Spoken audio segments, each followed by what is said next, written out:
Bonsoir à toutes et à tous, bienvenue dans 85 Chrono, l'émission du jeudi en direct avec, non pas Alexandre Naour, ce soir exceptionnellement absent, mais on accueille Fabrice Guyon, notre expert voile. Bonsoir Fabrice. Bonsoir Aurélien.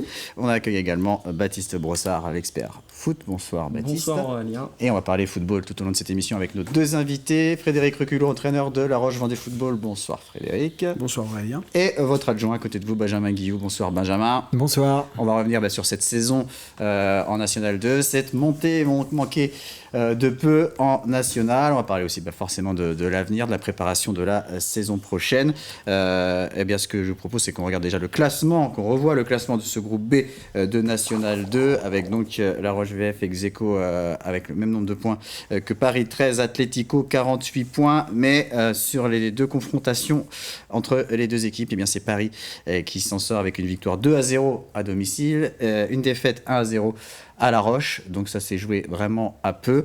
Frédéric, vous le disiez à la fin de ce championnat, que voilà, forcément il y aurait eu du temps, il y aurait besoin de temps pour digérer cette non-montée. Comment se passe la digestion ? Elle est quasi actée, malheureusement. Voilà, faut à un moment donné, faut faire deuil de certaines choses, en l'occurrence ça. Donc c'est vrai que voilà, par le fait de travailler, par le fait de se projeter sur la future saison, bon, naturellement, la déception s'atténue, quoi. Est-ce que vous avez débriefé déjà sur les éléments globaux au niveau de la saison qu'est-ce qu'il a pu manquer pour passer devant ? Ouais, c'est facile à résumer. Je pense que notre saison, elle est relativement bonne. Maintenant, le goal average particulier, quand vous gagnez 1-0 chez vous, que vous perdez 2-0 à l'extérieur, déjà ça vous met à mal. Et puis après, quand vous loupez 6 pénaltys dans la saison, et puis voilà, on a été pendant un moment à jouer avec offensivement des joueurs qui n'étaient pas présents, donc on était un peu diminué. Dès qu'on a fauté sur certains matchs où on aurait pu prendre des points, on les a pas pris. On dit que dans une saison ça s'équilibre, mais je pense sincèrement que là on a lâché les points en route et c'est ce qui nous coûte cher à l'arrivée.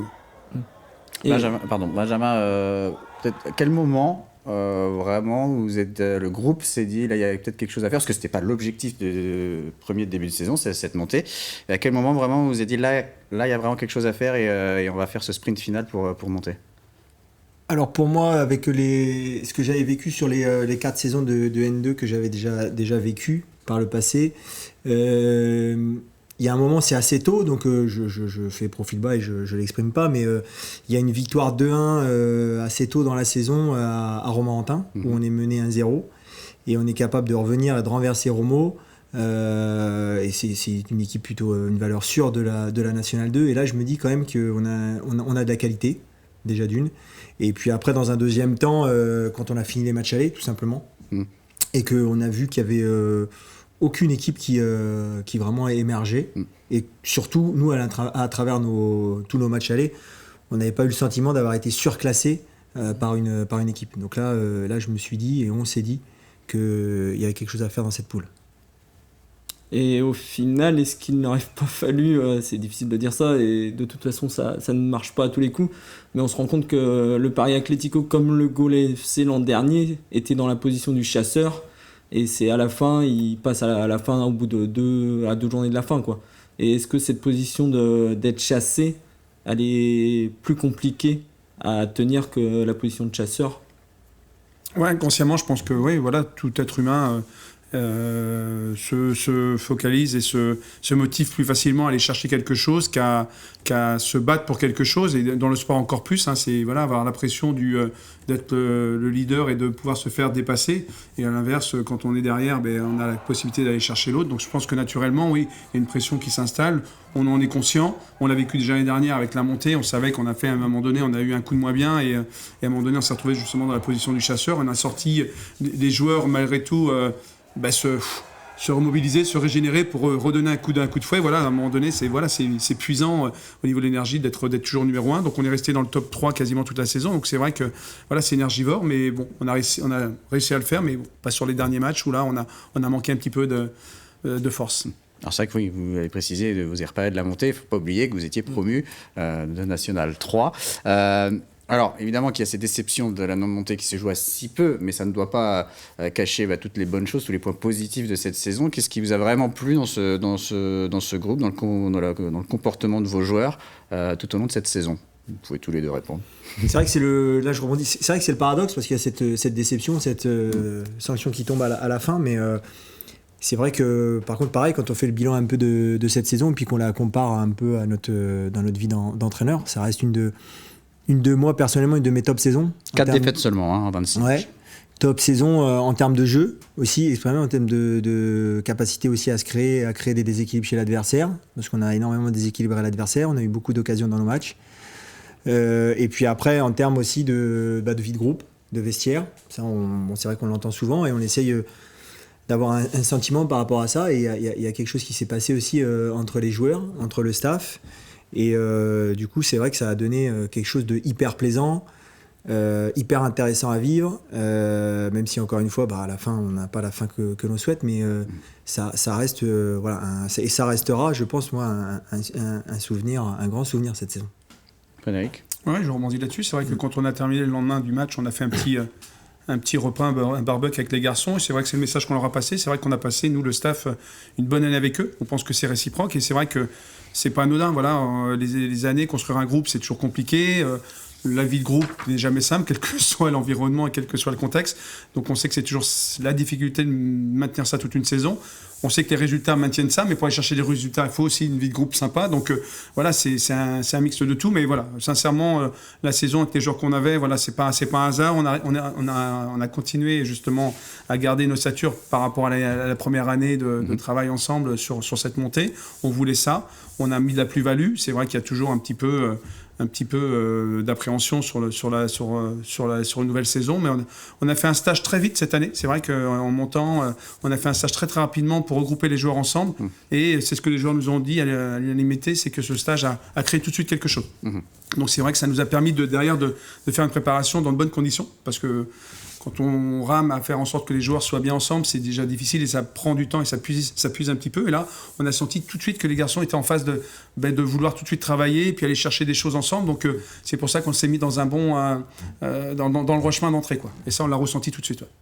On continue à parler football dans quelques instants et notamment de la suite, de la préparation de la saison prochaine du côté de La Roche VF qui changera de nom. Mais on va s'intéresser aux rendez-vous sportifs du week-end avec du football et la finale, j'ai envie de dire les finales des Coupes des Pays de la Loire. Ce sera ce week-end samedi à Thoiré-sur-Loire avec notamment à 18h la finale entre Pouzauges et la Réserve du Mans, 2 équipes de Régional 1. L'équipe du Mans qui a perdu le week-end dernier en barrage d'accession face à La Roche ESO. Il y aura également la finale U15 entre l'équipe de La Roche VF et celle du Mans. L'équipe du Poiré en U17 jouera face à Musante-Locher. Et il y aura également la finale U19 entre les Herbiers et Carquefou. Du ring hockey avec la Nationale 1 Élite, la 21e et avant-dernière journée. La Vendéenne se déplace chez la Lanterne Rouge Aix-les-Bains. L'équipe de La Roche qui est 2e au classement. Aix donc dernier avec un seul petit point. Du côté de la salle de l'Angelmière à La Roche-sur-Yon, l'équipe de roller derby des Passeuses Dames fête ses 10 ans. Dimanche à partir de 10h avec un mini tournoi qui va réunir 3 équipes, l'équipe lyonnaise donc des Passeuses Dames, mais également les équipes d'Orléans et de Brest. Du basket également ce week-end avec la fête du mini basket, ce sera dimanche au Vendée Espace organisé par le comité de Vendée. Plus de 1000 jeunes basketteurs de 6 à 11 ans seront réunis. Basket toujours avec le tournoi Master Leclerc du côté des Sables d'Olonne samedi et dimanche, tournoi qui concerne la catégorie U13 avec 28 équipes, 16 équipes masculines, 12 équipes féminines, et c'est organisé bien sûr par les Sables Vendée Basket. Toujours du basket du côté de la Chaise Giraud, cette fois dans le cadre des Jeux au pays de Saint-Gilles-Croix-de-Vie. Il y aura plusieurs tournois de 3-3 vendredi et samedi à la salle des Mouettes. Vendredi, tournoi des partenaires, samedi, tournoi des familles et tournoi inter-quartier. Voilà pour les premiers rendez-vous sportifs, d'autres à venir un peu plus tard dans l'émission. Mais c'est l'heure maintenant de découvrir l'entretien de 85 chrono. Et un entretien consacré au basket, justement, puisque c'est toujours la semaine du basket du côté du comité de Vendée, avec, je vous le disais tout à l'heure, la fête du mini-basket dimanche au Vendée Espace. Et Alexandre Lenaour est allé à la rencontre du président du comité de Vendée, Jacques Rousselot, donc pour parler de cette semaine du basket, mais aussi faire un bilan de la saison 2023-2024 et faire un état des lieux du basket vendéen. Je vous propose de découvrir un extrait de cet entretien. Bonjour Jackie Rousselot. Bonjour. On se retrouve ici au Vent d'Espace du côté de Mouilleron-le-Captif où se prépare juste derrière nous la semaine du basket. Oui. On va en parler justement dans cet entretien. Alors on précise que cet entretien est enregistré en amont du début de cette semaine de basket. Peut-être nous expliquer, Jackie, en quoi est-ce que cela consiste? Vous êtes le président du comité de Vendée de basket. Qu'est-ce qui va se passer ici au Vent d'Espace? Alors, ce qui va se passer, c'est que jeudi, on va rassembler toutes les écoles qui font du basket à l'école. Ça va environ 1000 enfants. C'est quelque chose d'assez colossal à organiser. Ça va être festif. Il n'y a pas de compétition. C'est vraiment le fait d'une récompense pour tous les enfants qui ont fait un apprentissage basket dans toutes les écoles, que ce qu'elles soient écoles privées ou écoles publiques d'ailleurs. Alors c'est ça, les écoles c'est jeudi et la grande fête du mini-basket c'est dimanche. Voilà. En quoi est-ce que ça consiste justement? Qu'est-ce qu'ils vont faire les enfants ici? Ils vont jouer. Ils vont jouer principalement et après il y aura des animations dans le hall du Vent d'Espace. Beaucoup d'animations positives sur des jeux, sur différentes thématiques de prévention aussi qui seront là, présentes avec l'association supporters qui sera présente sur le développement durable. On en profite pour sensibiliser en fait tous les enfants à différents sujets. Mais bon, la journée, ils vont jouer je crois 7 matchs. Donc, Cette semaine, elle va aussi se conclure le samedi 8 et le dimanche 9 juin avec les finales seniors, les finales jeunes des coupes et challenge de Vendée. tout à fait. L'an dernier c'était ici, là il y aura un autre événement, ce sera le championnat de France de cheerleading. Ce sera donc ailleurs pour cette tout à année. fait. Donc pour les finales jeunes, ça sera Salertaine samedi après-midi et dimanche matin. Ça va être un bel événement dans ce club qui est en très grande expansion, qui fait un travail formidable. Donc c'est une belle récompense pour eux.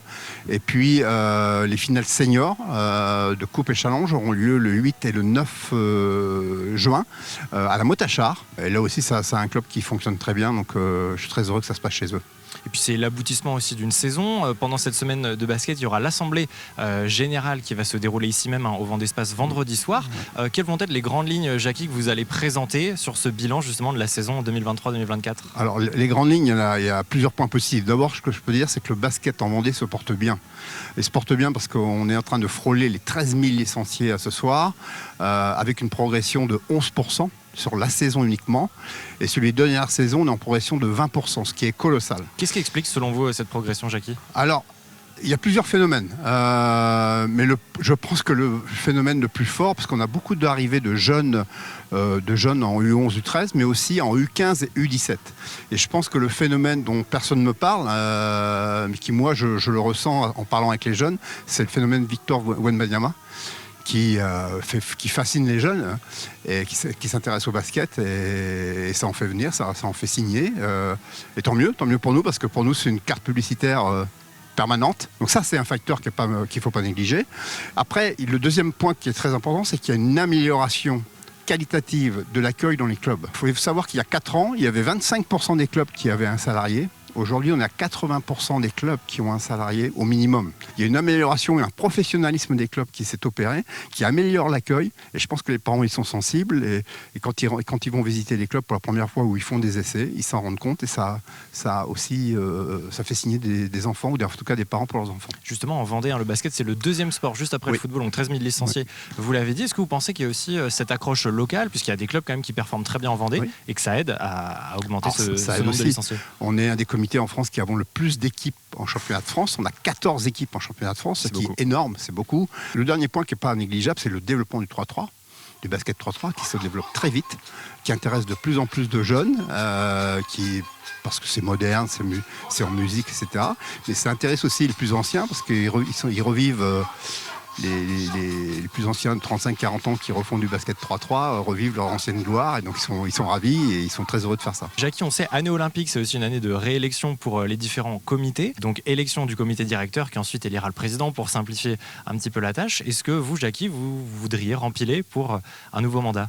Alors, je n'avais pas prévu de rempiler, pour tout à fait clair, mais en échange avec mon équipe et les salariés du comité qui m'ont demandé, qui m'ont plutôt poussé un peu dans le dos, j'ai décidé de me représenter effectivement. Donc, je présenterai ma candidature quand le comité directeur sera élu, si je suis élu au comité directeur, naturellement. Sinon, je ne suis pas inquiet. Si je ne suis pas élu, il y aura quelqu'un d'autre pour pour prendre la place. On a une équipe très compétente. Quel est aussi le point sur la situation financière, parce qu'on a beaucoup parlé cette année des difficultés parfois rencontrées par certains clubs, qu'ils soient professionnels ou non. Avec votre œil de président, comment est-ce que vous voyez ça au niveau de la Vendée pour tous ces clubs? Alors, en ce qui concerne déjà le comité a une situation financière saine. On a augmenté notre budget de 7% sur 4 ans, donc on a été vraiment très raisonnable et malgré toute l'inflation que nous avons eue à côté. Donc je pense que c'est un point très positif. En ce qui concerne les clubs, c'est vrai que la situation se tend.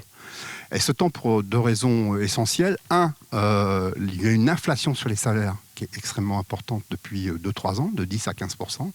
Et on a une inflation sur tous les frais annexes. Bus, restauration. Ça impacte beaucoup. Et ça impacte beaucoup parce que c'est aussi sur l'hôtellerie, il y a 15%. Sur les déplacements en bus, il y a, à mon avis, plus de 20% de hausse depuis 2 ans. Ça donne une situation tendue parce qu'en parallèle de ça, les partenaires privés ou les partenaires publics ne donnent pas plus. Donc ça veut dire qu'il faut aller chercher plus de partenaires. On essaie de soutenir au mieux les clubs, de leur amener du public quand on peut en les aidant à communiquer, enfin à faire tout ce qu'on peut faire à notre niveau de comité. Mais on ne peut pas gérer à la place des dirigeants.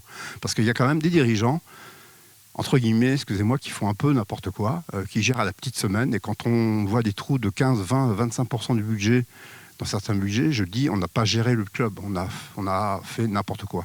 Et donc ça, je pense qu'on a aussi besoin, nous, d'essayer de... On ne peut pas y mettre de l'ordre, parce qu'on ne peut pas diriger les clubs. D'encadrer un petit peu plus. Peut-être d'encadrer, en tout cas, de conseiller un peu plus et d'être un peu plus vigilant, quoi. Voilà, entretien à retrouver en intégralité à partir de ce vendredi et sur notre site internet tvvendée.fr. Allez, on va parler maintenant de voile avec Fabrice. Et l'actualité, Fabrice, c'est bien sûr la New York Vendée Les Sables, dernière course qualificative pour le Vendée Globe. C'est parti. L'actualité voile, effectivement, elle se situe de l'autre côté de l'Atlantique avec le départ hier à 20h heure française de la New York Vendée. Dernière course qualificative, vous venez de le dire, pour le Vendée Globe. Elle représente aussi la dernière épreuve sur laquelle les skippers engrangent des milles. Celle-ci compte plus que les autres, puisque sur cette épreuve, 1 000 parcouru compte 1 000 et demi dans le dispositif de qualification. Et à l'issue de cette course, bien sûr, le plateau du Vendée Globe 2024 sera connu. Donc 28 skippers ont pris le départ hier, dont Manuel Cousin sur Coup de pouce et Benjamin Dutreux sur Guyot Environnement Water Family. Eux avaient fait le choix de ne pas courir la Transat CIC, on en parlera après, et de convoyer leur IMOCA jusqu'à New York en équipage. Le départ, un départ très atypique, puisque donné à 90 000 des côtes new-yorkaises, tout simplement pour éviter les zones d'évolution des mammifères marins. Donc un départ donné un peu, ils étaient entre eux, les skippers, dans un vent très léger, on voit les images. Il aura fallu attendre cet après-midi pour que les skippers commencent réellement à toucher du vent. Et ça devrait accélérer après le passage de la marque de parcours Share the Ocean. Donc rendez-vous fin de semaine prochaine au Sable d'Olonne, bien sûr, pour les premières arrivées. Vous pouvez bien évidemment suivre l'évolution des bateaux sur le site de la course et sur les réseaux sociaux. Et sur TV Vendée également, avec le journal de la New York Vendée chaque jour, premier épisode dès ce soir. Et bien sûr, l'arrivée du vainqueur sera à suivre sur notre antenne. On va écouter quelques skippers qui ont fourni les seules images qu'on avait du départ ce mercredi, donc sur ces premières heures de course. Mise en jambe inhabituelle, tout seul là au milieu de l'eau, sans personne, ça fait un peu bizarre. Va falloir se mettre dedans mentalement. Il y a un peu d'appréhension et il y a une boule au ventre, je dois l'avouer, et de la tristesse de quitter mes proches. Donc il y a beaucoup d'émotions là. Eh ben le vent a encore molli. Là on a 4 nœuds. Je marche comme un chat sur le pont pour pas faire de mouvement au bateau et pour pas le ralentir. Les 3 heures TU et en gros je viens de finir la pénalité pour avoir mordu la ligne de départ. Donc je viens d'attendre 3 heures, j'en ai profité pour me reposer un petit peu. C'est reparti. Donc maintenant position de chasseur. Une drôle de nuit à bord de l'Occitane en Provence. On a eu de 4 nœuds à 36 nœuds, un bel orage qui est passé dans notre est. Oh, c'était coton, moi je venais de faire une manœuvre pour mettre une voile plus grosse. La vache, on n'a pas beaucoup dormi. Et là, on est en train de rentrer dans le courant du Gulf Stream. Comme si on montait sur un petit tapis roulant. Et je suis un tout petit peu trop nord pour l'instant. J'ai été obligée d'empanner à cause de la direction du vent. Et voilà. Et je sais pas si on voit, mais par là-bas, il y a Louis. On voit les beaux nuages qui montrent montre bien que c'est instable par ici. Et donc vous le disiez, Fabrice, pour arriver à New York, certains skippers ont participé à la Transat Aller, la Transat CIC. Effectivement, la Transat CIC, la plus ancienne course au large en solitaire au monde, dont la première édition date de 1960. Elle est à l'origine de la voile océanique telle qu'on la connaît aujourd'hui. Prenant traditionnellement son départ de Plymouth, elle est partie le 28 avril 2024 de Lorient vers New York. Une traversée de l'Atlantique Nord éprouvante pour les marins et les bateaux.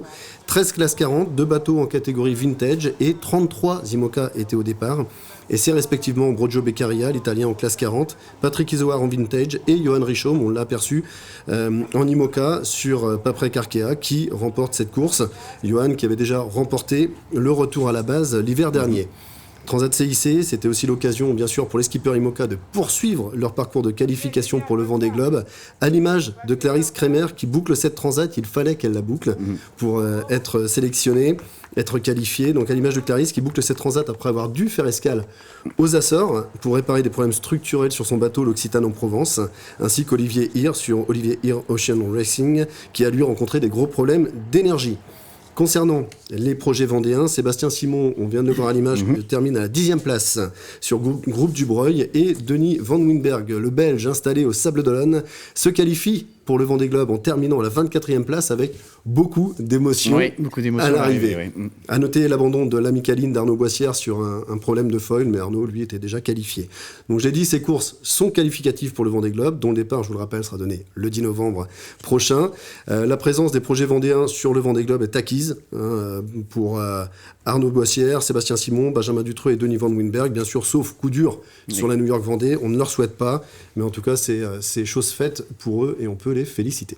Et on parle toujours Vendée Globe, mais en revenant à la première édition, puisque on va parler du premier bateau vainqueur du Vendée Globe. Ouais, un petit clin d'œil justement au Vendée Globe, puisque le premier bateau vainqueur du Vendée Globe en 1990, après plus de 109 jours de mer, je vous rappelle que le record actuel c'est 74, donc sous les couleurs d'Écureuil Aquitaine 2 et avec pour skipper Titouan Lamazou, ce bateau vient d'être remis à l'eau à Port-Bourgenais après un chantier important chez Eole Performance. Je crois qu'on a justement un sujet sur le refit de ce bateau. Alexandre Le Naour qui est allé sur ce chantier, on regarde.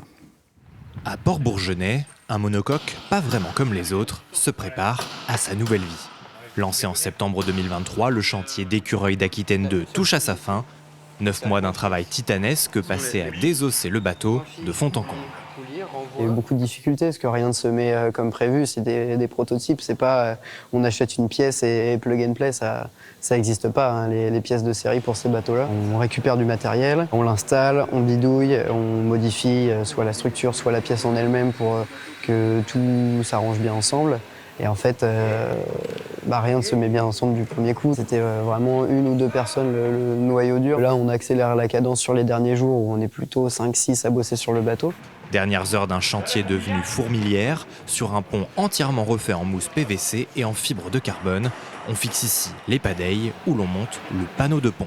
Tu vois le contraste entre des rails tout neufs qui viennent d'être montés, avec des winches qui ont une dizaine d'années, et puis ici des poulies qu'on vient de remettre à neuf en changeant les billes, mais c'est les poulies d'origine de bateaux qui ont 35 ans. Après un important refit, safran et quilles d'origine ont été conservés. Sous la carène, il faut aussi s'assurer de l'étanchéité des passe-coques, plaçant fin à une nouvelle identité aux couleurs du département pour cet IMOCA de légende rebaptisé T11. La forme de coque n'a pas bougé, le bout dehors, les balcons, les chandeliers, c'est les mêmes. Le roof un peu atypique, c'est exactement le même. Le cockpit également n'a pas changé.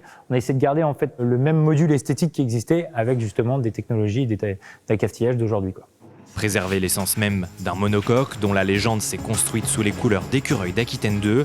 Emmené par Titouan Lamazou, ce 60 pieds devient en 1990 le premier vainqueur du Vendée Globe. Passé de main en main puis laissé à l'abandon au Venezuela, le bateau a finalement retrouvé la Vendée en mai 2023 avec une arrivée en grande pompe dans le Chenal des Sables. Un chenal que T11 empruntera le 4 juin prochain pour accompagner le cortège de la Flamme Olympique lors de son arrivée au Sable d'Olonne. Quant à l'après, son propriétaire Alexandre Treillard envisage de le faire naviguer en association. Pas exclu non plus de voir le mythique IMOCA ouvrir le Chenal des Sables le 10 novembre à l'occasion du départ du prochain Vendée Globe. Et la légende donc devrait se poursuivre, hein, puisque comme l'a dit Alexandre dans son sujet, c'est à bord de ce bateau que la Flamme Olympique devrait remonter le chenal mythique des Sables d'Olonne le 4 juin prochain. Allez, avant de conclure, juste un retour aux Sables d'Olonne pour la Solomètre Coq 2024. 21e édition s'est tenue aux Sables d'Olonne, donc du 27 avril au 5 mai. Une régate en 2 manches cette année, faute de vent, une manche a dû être annulée. Un parcours côtier, une grande course. Cette 21e édition remportée par Gaston Morvan sur Région Bretagne CMB Performance, avec, il laisse derrière lui Basile Bourgnon, Loïs Béréard, 2 poids lourds de cette série. Merci Fabrice. On revient au football avec nos invités Frédéric Reculot et Benjamin Guillou, entraîneur et entraîneur adjoint de La Roche-Vendée Football. On a parlé du bilan de cette saison, Baptiste. On va peut-être parler de la suite maintenant. Ouais, je voulais m'arrêter. On a parlé des U15 de La Roche qui vont jouer une finale ce week-end. Je voulais voir avec vous aussi le regard que vous portiez sur la formation. J'ai vu que vous aviez annoncé que la saison prochaine, toutes vos équipes foot à 11 allaient évoluer au plus haut niveau. Comment ça se structure? Quelle relation vous avez avec les éducateurs aujourd'hui? Bon, on est un petit peu les garants du fonctionnement. C'est vrai qu'il y a beaucoup de choses à remettre en place au niveau du club. Donc c'est vrai qu'au niveau de l'organigramme, il manque des pièces au puzzle, mais pour l'instant, on n'a pas la possibilité financièrement ou autre chose de pouvoir faire un organigramme dans un contexte normal. Donc c'est vrai qu'on a pris un petit peu ce statut de chapeauter un peu tout ce qui concerne les jeunes. Donc c'est vrai qu'on est un peu fiers, enfin on est fiers.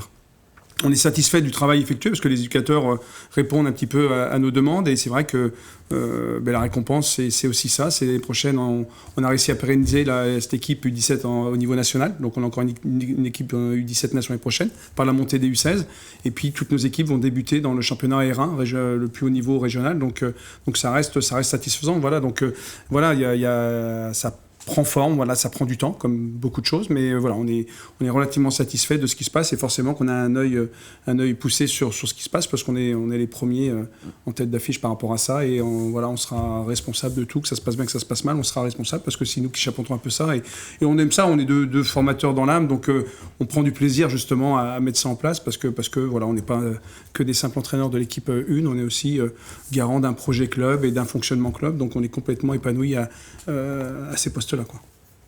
Alors, bien sûr, on ne peut pas passer à côté de cette actualité. La saison prochaine, le club aura un autre nom. On va passer à Vendée Foot Club à La Roche-sur-Yon. On en a parlé dans cette émission. Le président Christophe Chabois, le projet d'un grand club vendéen à La Roche. Vous, en tant que entraîneur qui gérez le sportif, quelle est votre position par rapport à ça? À quel niveau êtes-vous impliqué là-dedans? Vas-y. Ouais, non, mais dans un premier temps, la direction et le président nous ont demandé de rester focalisés sur le terrain, puisqu'on était...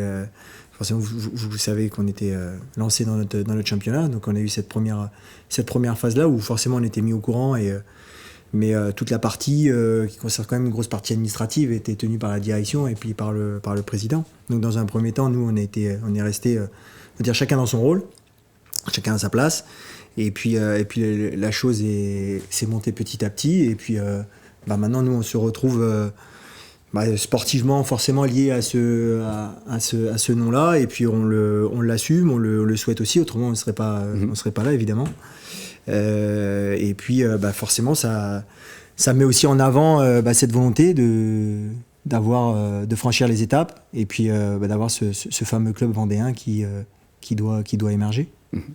Alors, là, vous venez de finir les entretiens avec les joueurs pour préparer la saison prochaine. Forcément, à la fin d'une saison réussie comme celle-là, où on termine en haut de tableau, j'imagine que les joueurs sont sollicités. Ça a été aussi votre cas, je crois, Frédéric. Il y a eu quelques touches avec d'autres clubs, mais finalement, vous avez décidé de rester, vous avez prolongé à la Roche-VF avec Benjamin. Qu'est-ce qui a fait cette décision? Vous avez eu des garanties sur la suite et sur peut-être l'évolution possible de votre effectif?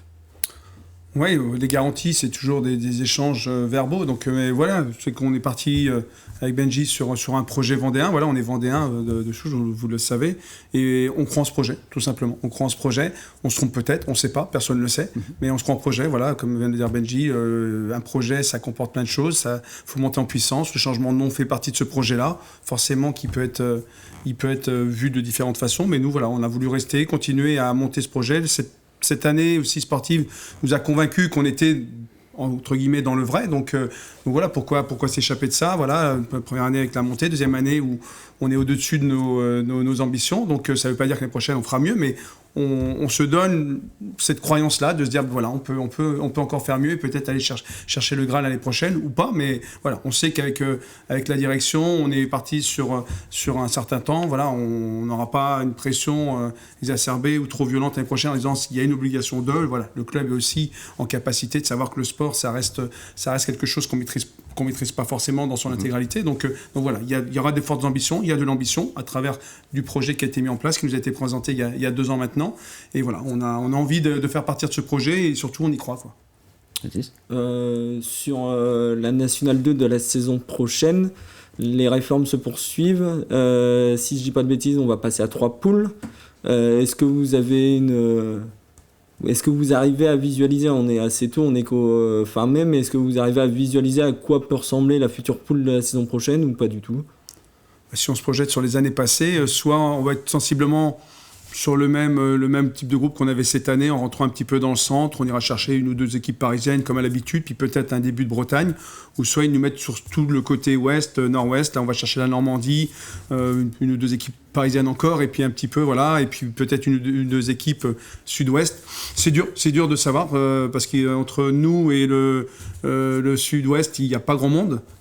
Donc voilà, comment ils vont découper ça. C'est vrai ça se resitue un petit peu dans ce côté Bretagne, centre de la France. Mais symboliquement, on a essayé d'évaluer les choses, mais voilà, on sait très bien qu'on ne sera pas décisionnaire, donc on attend tranquillement les poules. Ouais. Et par rapport à l'évolution d'effectifs au niveau recrutement, est-ce que ça joue aussi les statuts de certains clubs qui sont en délibéré? On pense par exemple dernièrement dans votre poule la Libourne qui apparemment va être possiblement rétrogradée. Dans les échanges avec des futurs recrues, est-ce que le fait que leur club par exemple soit dans des situations compromises, ça joue ou pas du tout? Bon, oui, forcément qu'il y a des joueurs, on imagine être dans un club et que on sent que la future saison ne se présente pas bien. Entraîneur, joueur, entraîneur, je pense qu'on se poserait 1000 questions et forcément que quand on a eu ce type de joueurs au téléphone, et forcément que leur première idée, eux, c'est forcément d'aller chercher un club nouveau parce qu'ils savent pertinemment qu'ils évolueront pas au même niveau. Donc voilà, l'échange se crée, mais j'ai envie de dire que nous, cette année, la chance qu'on a, c'est d'avoir fourni cette saison. Et à notre surprise, c'est que on est bien accueillis par les joueurs, bien accueillis par les agents, parce que forcément, notre saison nous amène ça, et c'est plus facile d'être dans l'échange, et c'est plus facile de vendre un projet que forcément quand vous avez de la matière, quoi. Allez, on va poursuivre avec les autres rendez-vous sportifs du week-end et toujours dans le cadre des Jeux au pays de Saint-Gilles-Croix-de-Vie dont on parlait tout à l'heure. Il y aura également du badminton dimanche à la salle de sport de Saint-Révérend avec des démonstrations, des initiations et des ateliers découvertes. Du tennis de table à Angles avec les journées des titres régionaux par équipe samedi et dimanche à la salle Omnisport. De l'athlétisme samedi au stade de la Rue de Lire des Sables d'Olonne avec le meeting régional du SEC Athlétisme. De la course à pied samedi à Saint-Mars-la-Réorte avec la 15e édition de la Marcy. 7 courses au programme, dont une course colorée et une course nocturne de 44 km. Course à pied toujours dimanche du côté de Bouillé-Cours-d'Eau avec la Cour de l'Est du Marais, 2 courses de 5 et 10 km, mais aussi une course nature de 15 km. Du côté de Saint-Vincent-sur-Grand, dimanche du cyclisme avec le championnat régional féminin. Il y aura également de course Access hommes et U15, U17, mais la course féminine U19 senior s'élancera à 15h. Et enfin, les amateurs de sport automobile pourront se rendre à Fontenay-le-Comte dimanche sur la piste de la Michetterie où aura lieu la 8e édition du slalom automobile de Vendée. Allez, il nous reste un tout petit peu de temps pour terminer cette émission avec le quiz.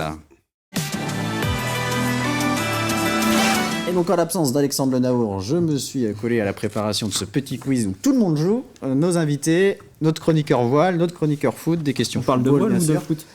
On parle de foot uniquement, mais il nous reste très peu de temps donc on va pas faire beaucoup de questions. On va parler du championnat de National 2 pour commencer. Qui a terminé meilleur buteur du groupe B de National 2? PFC, la Bokambu. Bokambu du Paris 13 Atlético, avec combien de buts? Paris FC, j'ai dit, oui. Paris 17 Bokambu. 16 buts pour Bokambu. Mais alors, qui a terminé meilleur buteur de National 2, tout groupe confondu? Avec 17 buts, un de plus. Ah, il n'est pas sur vos fiches de recrutement de l'intersaison. Non. Joueur de l'Olympique Saint-Quentin. Florent Stevens. Ah, Stéphane Stevens, Voilà. ouais. Belge ou suisse, un belge, oui. Ouais. Allez, une dernière question. Des supporters d'un club de N2 en difficulté financière viennent de lancer une cagnotte pour éviter une relégation administrative de leur équipe. De quel club s'agit-il? Vas-y. C'est les Bourges. Non, Bourg-en-Bresse. Bourg-en-Bresse. Et Bourg-en-Bresse, Bourg-Péronnas, en effet, champion du groupe D, donc potentiellement accessible en national, mais au bord du dépôt de bilan, il manque plusieurs centaines de milliers d'euros, donc même la cagnotte ne devrait pas suffire. On va pas avoir le temps de faire d'autres questions, mais merci beaucoup en tout cas, messieurs. Bon courage pour cette intersaison, pour cette préparation de la saison prochaine. On vous retrouvera bien sûr avec plaisir en National 2 la saison prochaine. Merci Fabrice. Merci Aurélien. Merci. À bientôt pour l'arrivée de la New York Vendée. Merci Baptiste. Merci À bientôt Aurélien. pour reparler football et merci à vous de nous avoir suivis et très bonne fin de semaine à tous.